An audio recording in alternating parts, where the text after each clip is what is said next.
Thank you, CLCers, for attending Part 1 of our National Convention 2023 last Saturday. Ang saya, di ba? Ang dami nating dumalo at ang dami nating baon. Nakasama pa natin ang ating World CLC President, si Chris Micallef. Nabitin ba kayo?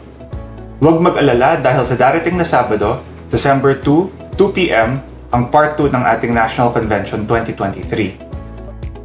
Hybrid setup natin, face-to-face para sa mga kayang makapunta, at Zoom para sa mga dadalo online.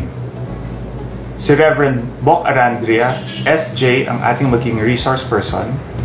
At pagkatapos ng National Convention ay magkakaroon pa ng in-person Christmas salo-salo ang mga CLCers sa Baguio, Bulacan, NCR, Cebu, and Cagayan de Oro. Register na ulit para sa Part 2. Go to bit.ly/CLCPNC 2023. Heto ang link at ang QR code. See you!